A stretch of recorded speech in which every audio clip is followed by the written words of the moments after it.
Assalamualaikum warahmatullahi wabarakatuh.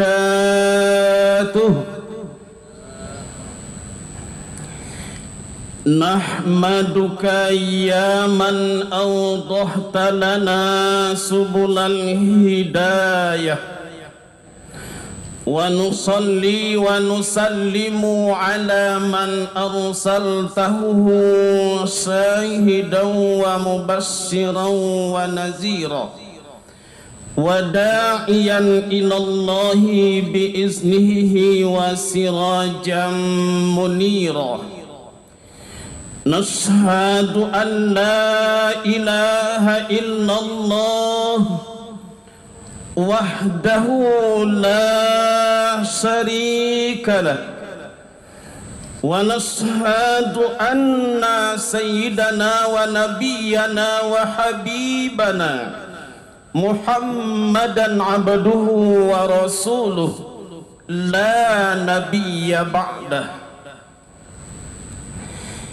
Yang kita hormati dan kita muliakan Ketua dan segenap pengurus Masjid Raya Sumatera Barat, para imam, para ulama, para kiai dan para guru yang kita muliakan, bapak-bapak, ibu-ibu, kaum muslimin dan muslimat, jamaah zuhur yang berbahagia.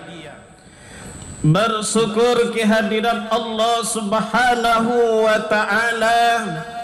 Alhamdulillahi rabbil alamin.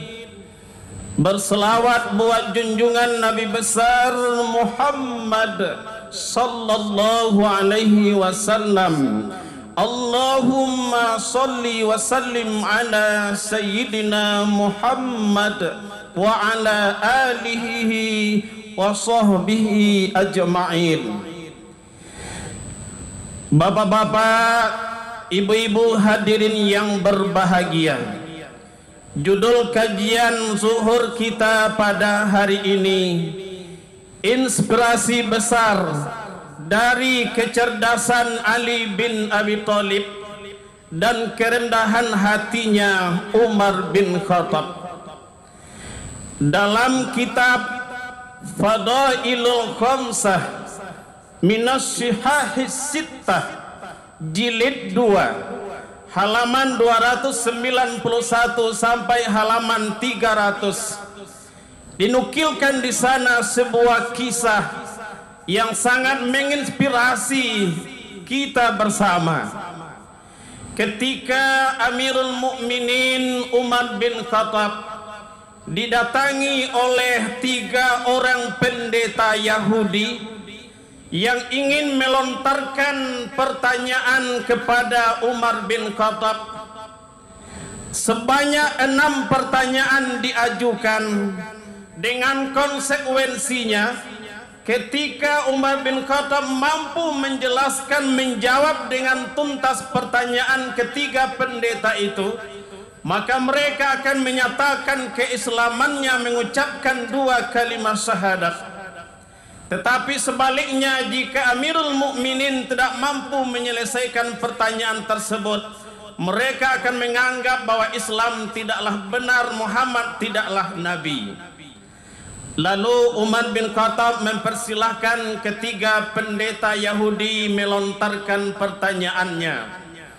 Pertanyaan pertama, kapankah pintu langit itu tertutup?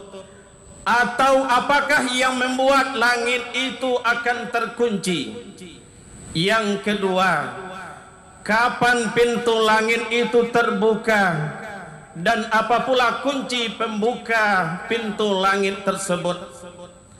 Yang ketiga, kuburan yang bisa berjalan beserta isinya juga apa, wahai Amirul Mukminin? Yang keempat, dia adalah makhluk Allah, tetapi dia tidaklah dari bangsa manusia dan jin, namun dia mampu memberikan peringatan kepada teman-teman dan kaumnya. Yang kelima, wahai Amirul Mukminin, Mereka adalah makhluk Allah berjalan di muka bumi ini. Ada 5 makhluk yang berjalan di muka bumi, tetapi dia tidak punya ibu dan induk.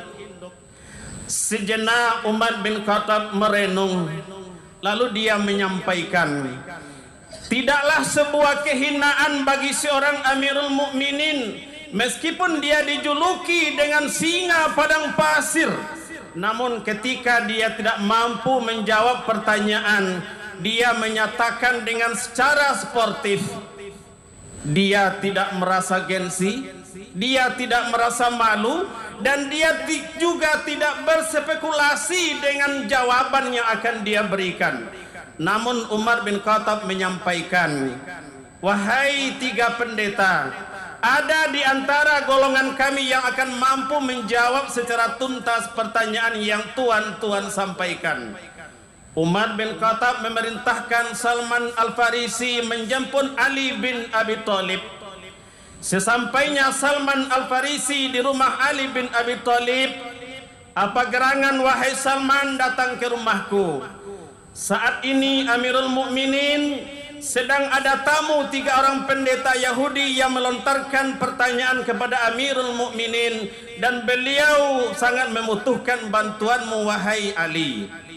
Ali bin Abi Thalib mendengar ada panggilan dari Amirul Mukminin.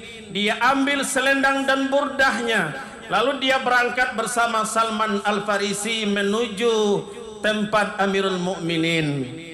Sesampainya di depan Amirul Mukminin, Ali bertanya, apa gerangan wahai Amirul Mukminin engkau memanggilku? Di depan kita ada 3 pendeta Yahudi yang melontarkan pertanyaan. Dengan konsekuensinya mereka akan menyatakan keislamannya ketika pertanyaan itu mampu kita jawab, dan sebaliknya mereka akan tidak Islam ketika pertanyaan itu tidak mampu kita jelaskan dengan baik.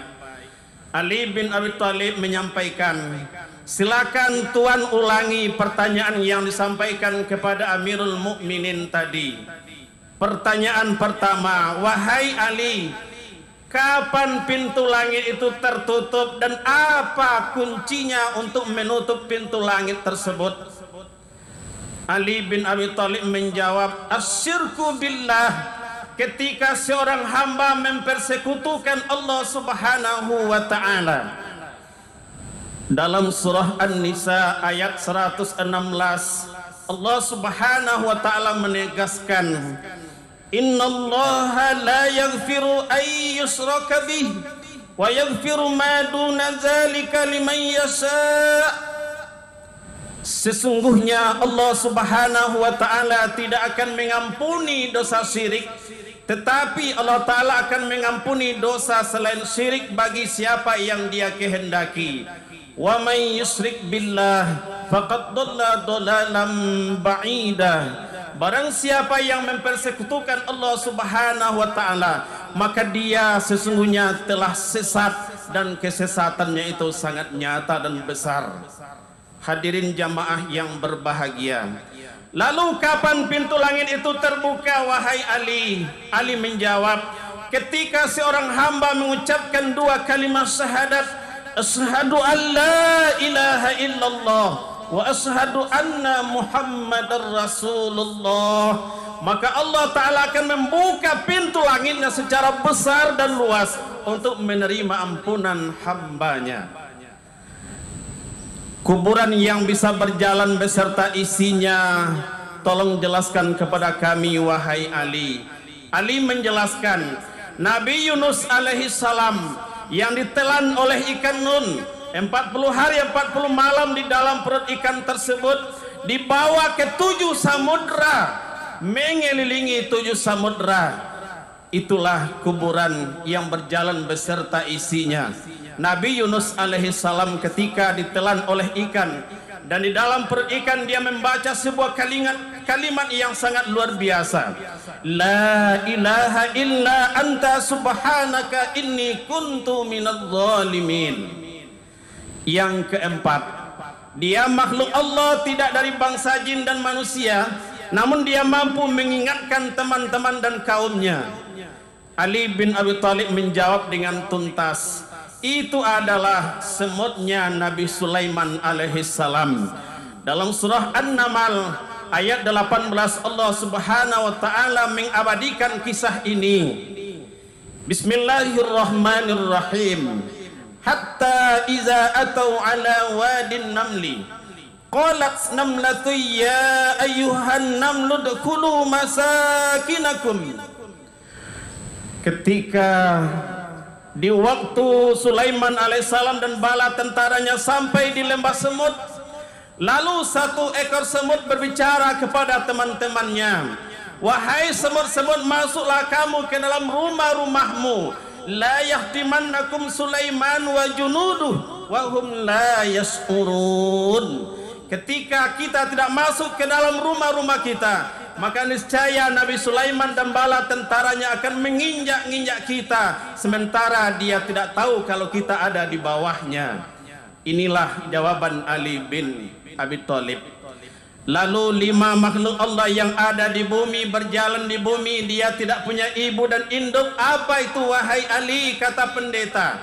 Ali juga menjawab, yang pertama Nabi Adam alaihissalam, yang kedua Siti Hawa, yang ketiga ontanya Nabi Soleh, yang keempat kibas atau kambing besarnya Nabi Ibrahim sebagai pengganti penyembelihan Ismail alaihissalam. Dan yang kelima adalah ularnya Nabi Musa alaihissalam, yang tongkat besarnya menjadi ular yang menerkam dan menelan ular-ular kecil yang hasil sihir dari algojo Fir'aun. Kedua pendeta mengucapkan 2 kalimat syahadat. Lalu salah seorang pendeta berkata, wahai Ali, 2 temanku memang telah terpesona dengan jawabanmu, namun aku belum puas dengan jawabanmu dan aku belum mau mengucapkan 2 kalimat syahadat sebelum engkau mampu menjelaskan 1 pertanyaanku lagi. Silahkan, kata Ali, jelaskan kepada kami tentang kisah Ashabul Kahfi. Namun jamaah yang berbahagia, Ustadz tidak mungkin mengupas kisah ini dalam waktu yang relatif singkat ini. Silakan dibaca kitab Fadailul Khamsah min Shihahis Sittah halaman 291 sampai halaman 300. Inspirasi besarnya buat kita adalah bagaimana kecerdasan Ali bin Abi Thalib, jamaah yang berbahagia. Dia adalah pintunya ilmu yang sangat luar biasa, Ali bin Abi Thalib. Sementara Umar bin Khattab, meskipun dia adalah Amirul Mukminin, dia memegang tampuk tangkainya negara, tetapi dia tidak merasa sombong dan dia tidak merasa keberatan meminta bantuan Ali bin Abi Thalib untuk menjawab pertanyaan tersebut. Kita kadang jamaah yang berbahagia, awak ketek kadang-gadangan, gale seketek kadai nak lapang, lapati bagala si gadang kalawang. Piti seketek dia 20 barang Japang, harago dapet piti ndak sadang. Awak petani minta pulau jadi bupati. Kadangkala kita tidak sanggup menjawab pertanyaan orang, lalu kita jawab semau kita dan menurut akal pikiran kita. Lalu jamaah yang berbahagia, inilah inspirasi besar yang diberikan oleh Ali bin Abi Thalib, dan Umar bin Khattab memberikan contoh teladan buat kita. Jangan sekali-sekali berspekulasi ketika kita tidak mampu menjelaskan apa yang tidak kita ketahui. Pacik arek ganggam tagu buhu mati pilin saryang. Nak tahu di padang gantiang dakilah buki sarwaso, kalau nak tahu jolama ampiang tolong dikunyah lamo-lamo. Demikian kajian zuhur ini yang dapat Ustadz sampaikan. Mohon maaf jika ada salah dan janggalnya.